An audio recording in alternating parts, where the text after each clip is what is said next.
Hello বন্ধুরা, welcome to only sports video. এই ভিডিওতে আবার একটু আইএসএল নিয়ে কথা বলতো। তো আইএসএলে ইস্ট বেঙ্গলকে নিয়ে কথা বলতো। ইস্ট বেঙ্গলের কোচ অস্কার বুজন সে ম্যাচ শেষে প্রেস কনফারেন্সে কী বললো এবং ইস্ট বেঙ্গলকে নিয়ে একটু আলোচনা করে নেবো। এই ম্যাচটা কালকে যে ইস্ট বেঙ্গলের সঙ্গে ব্যাঙ্গালোর এফসি ম্যাচটা ছিল, তো সেই ম্যাচটা নিয়ে আলোচনা করে নেবো এবং তার পাশাপাশি মুম্বাই সিটি এফসির প্লেয়ার প্রবীর দাস সে মোহনবাগানকে নিয়ে কী বার্তা দিত, তো সেই বিষয়টা নিয়ে একটু আলোচনা করবো। তো ভিডিওটি সবাই শেষ পর্যন্ত দেখতে থাকো। আর চ্যানেলে নতুন হয়ে থাকলে চ্যানেলটি সাবস্ক্রাইব করে পাশে থাকা বেল আইকনটি অন করে পাশে থেকো। তো সেই জায়গায় কালকে প্রথম থেকে ইস্ট বেঙ্গল খুবই দারুণ ফুটবল খেলছিল, খুবই ভালো ফুটবল খেলেছে ইস্ট বেঙ্গল। যেখানে 11 মিনিট নাগাদ মেসি বাউলি গোল করে ইস্ট বেঙ্গলের হয়ে, তো সেখানে ইস্ট বেঙ্গল 1-0 গোলে এগিয়ে যায়। তো সেই মুহূর্তে তো এরপরে ইস্ট বেঙ্গল যথেষ্ট আধিপত্য সৃষ্টি করছিল। তো সেখানে ভিষ্ণু দুটো গোলের সুযোগ পায়। ফার্স্ট হাফেই প্রায় ইস্ট বেঙ্গল 3-0 করে ফেলতে পারতো। তো সেখানে ভিষ্ণু দুটো ক্লিয়ার গোলের চান্স পায় ফার্স্ট হাফে। তো সেখান থেকে দুটো গোলে একটা গোলও করতে পারে না ভিষ্ণু।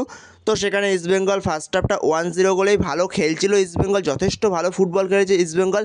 ব্যাঙ্গালোরের থেকে বেশি ডমিনেট ছিল। তো সেখানে ব্যাঙ্গালোরের থেকে যথেষ্ট ভালো ফুটবল খেলছিল ইস্ট বেঙ্গল ফার্স্ট হাফ জুড়ে। তো সেখানেই 45 মিনিট নাগাদ একটা ফাউল করে ইস্ট বেঙ্গলের প্লেয়ার দিমিত্রি ডিয়ামান্টাগোসকে, কিন্তু সেই ফাউলটা রেফারি হরিশ কুন্ডু দেয় না ওখানে। তো সেটাকে অ্যাডভান্টেজ প্লে করে। তো সেখানেই তখন দিমিত্রি ডিয়ামান্টাগোস উঠে নাগোয়েরা কিছু বলতে যায় দিমিত্রি ডিয়ামান্টাগোসকে এবং দিমিত্রি ডিয়ামান্টাগোস তখন তো সেই জায়গায় দিমিত্রি ডিয়ামান্টাগোস একটা ওখানে অন্যরকম আচরণ তৈরি করেছে। তো সেই জায়গায় দিমিত্রি ডিয়ামান্টাগোসের অ্যাটিটিউডটা একটু অন্যরকম ছিল বলেই ওই কারণে সেই জায়গায় ওখানে রেড কার্ডটা দিয়েছে রেফারি। তো সেই জায়গায় হয়তো দিমিত্রি ডিয়ামান্টাগোসকে ইয়েলো কার্ড দিত রেফারি, কিন্তু ওই জায়গায় যে সে ওই অ্যাটিটিউডটা দেখিয়েছে, তো ওই অ্যাটিটিউডটার ফলেই তাকে রেড কার্ডটা দেওয়া হয়েছে। এছাড়া ওখানে নাগোয়েরারও দোষ ছিল। তো সেই জায়গায় নাগোয়েরাই প্রথমে হয়তো ডিয়ামান্টাগোসের দিকে যাচ্ছিল। তো সেই জায়গায় নাগোয়েরা সেরকম কিছু করতে পারেনি। দিমিত্রি ডিয়ামান্টাগোস যেহেতু একটু লম্বা, তো সেখানে মাথায় জাস্ট হালকা একটা টোকা লেগেছে। তো সেখানে নাগোয়েরা পড়ে যায়, তো সেটা রেফারির চোখে লেগে গেছে।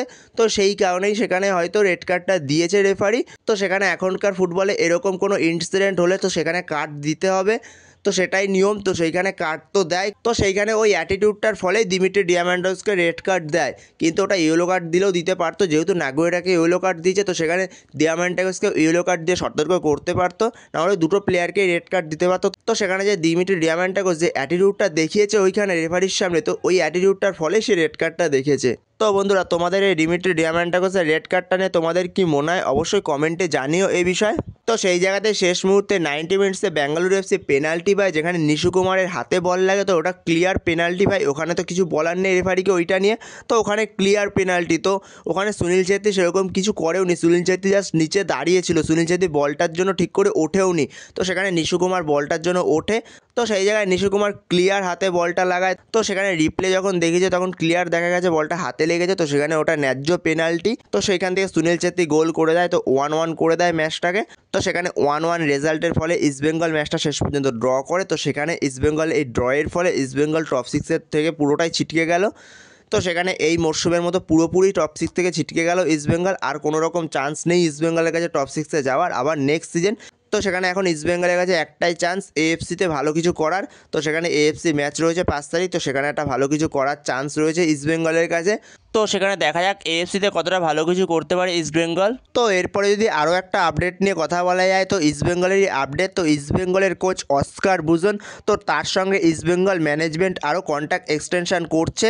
তো সেখানে ইস্টবেঙ্গলের কোচ অস্কার বুজন কন্ট্যাক্ট এক্সটেনশন করছে। তো দুই পক্ষেরই কথাবার্তা প্রায় ফাইনাল হয়ে গেছে। তো সেখানে ইস্টবেঙ্গল ম্যানেজমেন্ট 1+1 ডিলে অস্কার বুজনের সঙ্গে কন্ট্যাক্ট এক্সটেনশন করছে। তো সেই জায়গায় 1+1 ডিল মানে তার 1 বছর পারফরমেন্স দেখবে, তার 1 বছরের পারফরমেন্স কেমন আছে, তো সেই বুঝে আরও 1 বছর পারফরমেন্স এক্সটেনশন করবে। তো এইভাবেই ইস্টবেঙ্গল ম্যানেজমেন্ট অস্কার বুজনের সঙ্গে কন্ট্যাক্ট এক্সটেনশন করছে।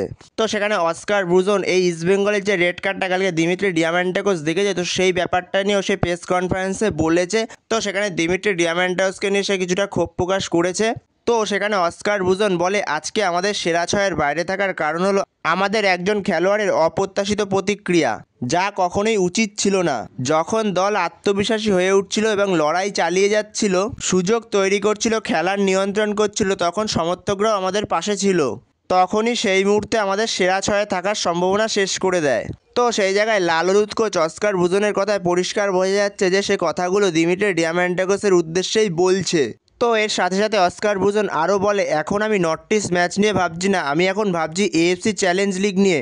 তো সেখানে এএফসি চ্যালেঞ্জ লিগে ভালো করা আমার এখন সবথেকে বড় লক্ষ্য।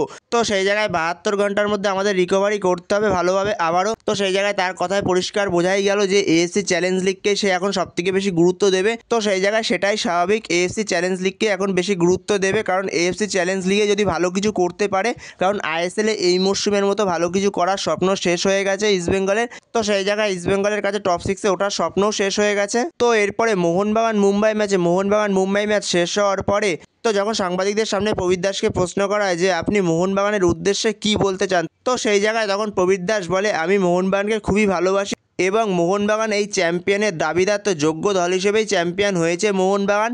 তো সেখানে মোহনবাগান যেইভাবে খেলছে, তো এই মুহূর্তে কোনো টিমই খেলতে পারছে না আইএসএলে অত ভালোভাবে। তো সেখানে আইএসএলের যোগ্য দল হিসেবেই মোহনবাগান চ্যাম্পিয়ন হয়েছে, তো এরকমই সে বলে।